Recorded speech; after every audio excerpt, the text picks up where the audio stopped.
Salut tout le monde, c'est AZK. Après vous avoir montré comment utiliser TheEdge pour investir sur des fonds d'investissement sur la DeFi, je vais vous montrer comment vous pouvez créer vous-même votre propre fonds d'investissement. La première chose à faire, c'est de se rendre sur le site de TheEdge.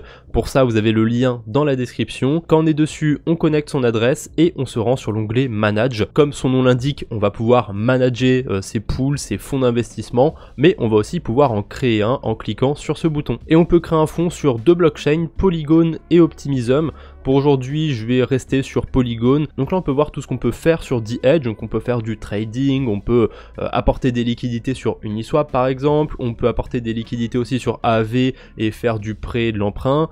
Il y a pas mal de choses qu'on peut faire. En revanche, il y a un truc qu'on peut pas faire, c'est envoyer des cryptos sur une autre adresse. Quand elles sont dans le fond, elles restent dans le fond. Vous êtes un petit peu bridé, du coup, vous pouvez pas utiliser tous les protocoles de la DeFi, mais au moins c'est un petit peu sécurisant pour les gens qui vont investir, hein. À part s'il y a un hack évidemment sur TheEdge, ils sont sûrs que leur argent ne va pas être investi n'importe comment et qu'il ne va pas être rug pull, qu'il ne va pas être retiré du jour au lendemain pour partir dans la caisse des gens qui ont créé les fonds. Donc ça, d'un côté on est un peu limité, mais c'est plutôt logique quand on y réfléchit.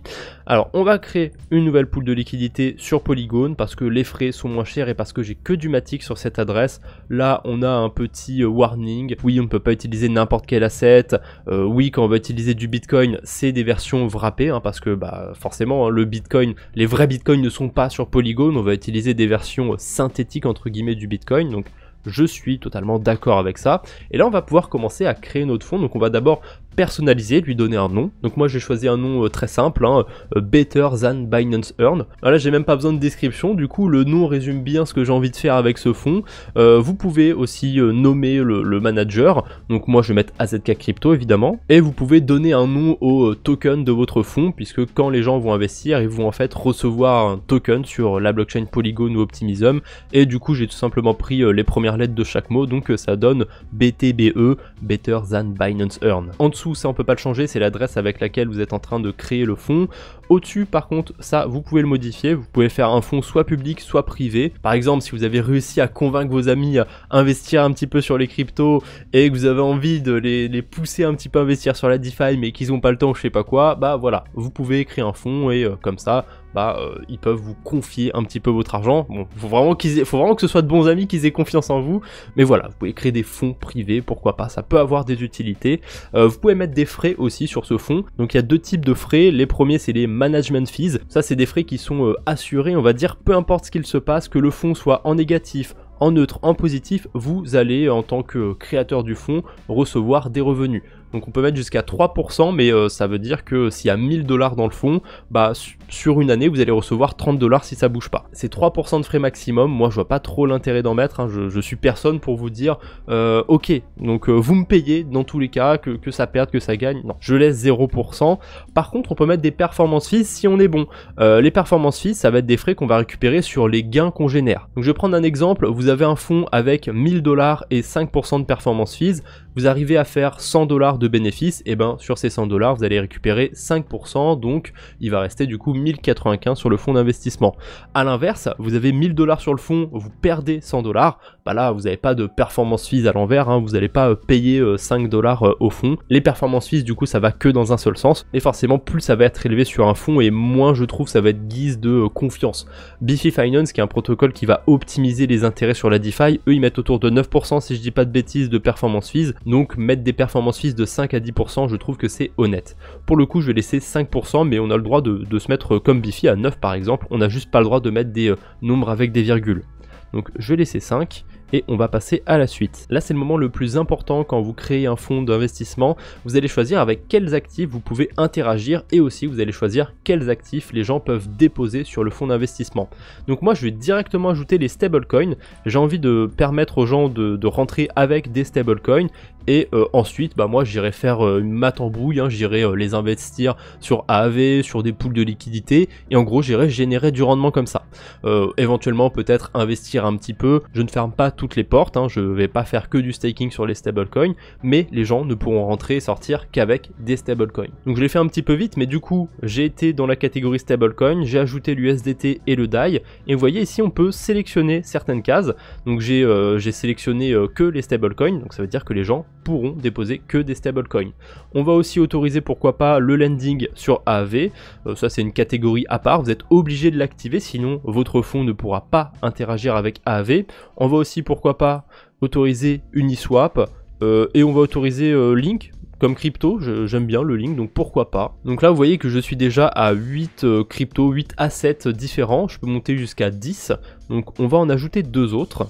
J'ai ajouté les 2 dernières cryptos, j'ai choisi un stablecoin euro, parce que pourquoi pas, et une pool de liquidité sur Balancer où on a l'USDC, comme ça on va pouvoir faire du long ou du short sur l'USDC ou Bitcoin Ethereum. Donc voilà, j'ai choisi tous mes actifs, j'ai choisi aussi ce qu'on pouvait déposer. Je pourrais peut-être mettre aussi le stablecoin euro, mais je vais rester sur des stablecoins dollars pour aujourd'hui. Donc next, on a un petit récapitulatif, vous vérifiez si vous n'avez pas fait de bourde. Pour moi c'est bon, j'ai bien rempli, c'est ce que je voulais faire. Donc là j'ai plus qu'à créer la pool de liquidité, ça va vous demander de passer une petite transaction sur la blockchain. Alors c'est une transaction qui est un petit peu plus coûteuse que la moyenne pour créer un fonds d'investissement. Bon là pour le coup je suis pas aidé parce que les frais sur Matic sont ultra élevés, vous voyez que je suis à 292 GWay. Je rappelle que le GWay de base c'est le prix de l'essence entre guillemets et c'est 30. Donc là je paye une transaction 10 fois plus cher que d'habitude, mais ça reste quand même une transaction qui est un petit peu au-dessus de la moyenne. Donc c'est bon, mon fonds a été créé, là je suis revenu sur l'onglet Manage, et si je descends, voilà, je le trouve juste ici, Better than Binance Earn, et là je peux avec ma propre adresse déposer des stablecoins ou du Matic. J'avais pas sélectionné le Matic, mais on peut quand même déposer du Matic sur tous les fonds d'investissement sur Polygon, mais si vous déposez du Matic, ça va être automatiquement converti contre une des autres cryptos. Je sais pas exactement comment ça fonctionne, moi j'ai déjà fait l'exemple sur le fonds AZK qu'on a vu tout à l'heure, ça avait converti mes Matic en DAI, c'était un fonds avec que des stablecoins aussi.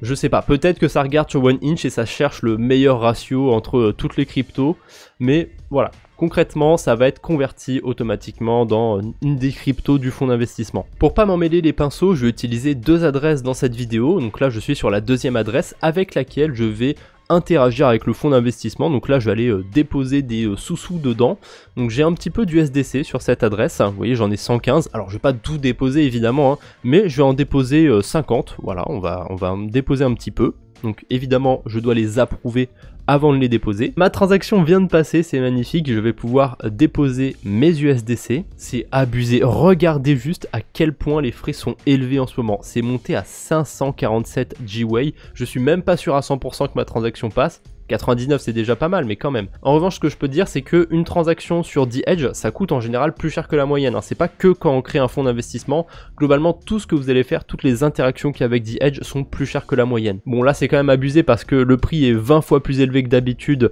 à cause de la surutilisation du réseau Polygon. C'est la vie, c'est comme ça, je vais passer ma transaction même si elle est chère. Ça y est, j'ai reçu mes 50 tokens BTBE, alors pour l'instant il y a une parité de 1 pour 1, mais évidemment si le fonds commence à générer des intérêts, il n'y aura plus une parité de 1 pour 1, parce que le token va prendre en valeur entre guillemets. Mais évidemment ça peut aller dans l'autre sens, hein, le token peut perdre en valeur si je fais des mauvais investissements avec le fonds. Mais qu'est-ce que je vais faire? Je le précise même si c'est assez évident, les tokens BTBE, il faut pas les sortir de votre portefeuille, il faut pas les mettre dans des pools de liquidité, il faut pas les échanger, il faut pas les envoyer à quelqu'un, gardez-les dans votre portefeuille, il faut interagir avec ces tokens que sur The Edge, parce que si vous les envoyez quelque part, ils ne sont plus dans votre portefeuille et c'est des preuves de dépôt en fait, c'est des preuves comme quoi vous avez bien des parts sur un fonds. C'est comme les LP tokens sur les pools de liquidité, si vous n'avez plus vos LP tokens, bah vous pouvez plus récupérer ce que vous avez mis dans la pool de liquidité. Bref, là je suis revenu sur la première adresse, celle qui a créé le fonds Better than Binance Earn, et on va pouvoir commencer à faire des investissements.